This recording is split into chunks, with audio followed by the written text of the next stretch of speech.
আসসালামু আলাইকুম এভরিওয়ান, সবাই কেমন আছেন? আশা করি সবাই অনেক ভালো আছেন।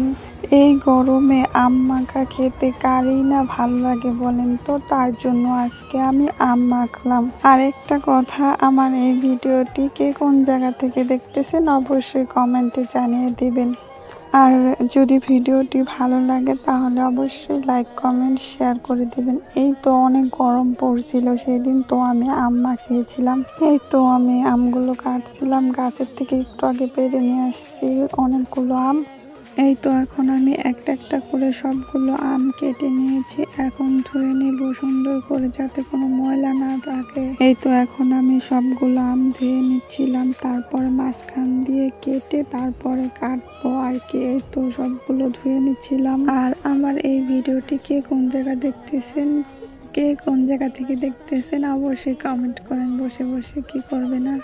ইদানিং আমি ততটা আগের মতন ভিডিও ছাড়তে পারি না, তার জন্য আপনারা সবাই দেখে আমাকে ভুলে গিয়েছেন। আগের মতন লাইক কমেন্ট শেয়ার কিছুই করেন না, তো যাই হোক সবাই একটু লাইক কমেন্ট শেয়ার করে দেবেন। আর ভালো লাগলে ভিডিওগুলো অবশ্যই পেজটিতে ফলো করে দেবেন।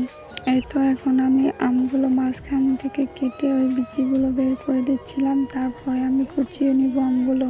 তো ইনশাল্লাহ এখন থেকে রেগুলার ভয়েস ভিডিও দেওয়ার চেষ্টা করব। আর আপনাদের যদি আমার ভয়েস ভিডিও ভালো লাগে অবশ্যই কমেন্টে জানিয়ে দিবেন।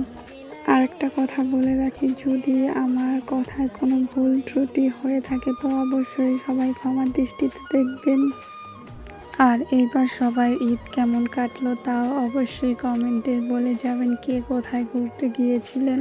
আর এবার ঈদে আমি তো কোথাও যেতে পারিনি, সারাদিন ঘরেই ছিলাম, কাজ করেছি সকালবেলা, তারপরে ঘরে একটা ঘুম দিয়েছিলাম। আর আপনারা কে কোথায় গিয়েছিলেন অবশ্যই কমেন্টে জানিয়ে দেবেন। আর আপনাদের কি কি ধরনের ভিডিও করলে ভালো লাগে তাও অবশ্যই কমেন্ট করবেন, আমি ওরকম ভিডিও বানানোর চেষ্টা করব। যাই হোক এখন আমি একটু মরিচ কেটে নিচ্ছিলাম আমের জন্য।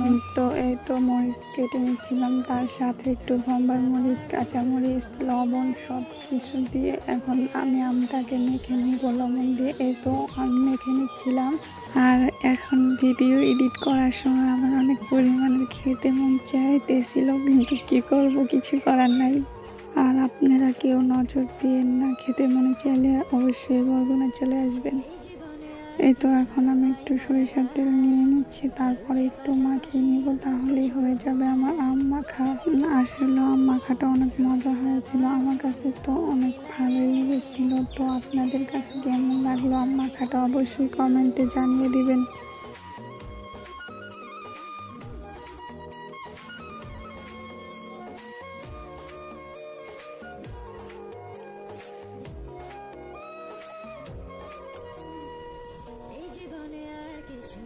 তো আল্লাহ হাফেজ, বাই বাই, ভালো থাকবেন, সুস্থ থাকবেন, আসসালামু আলাইকুম।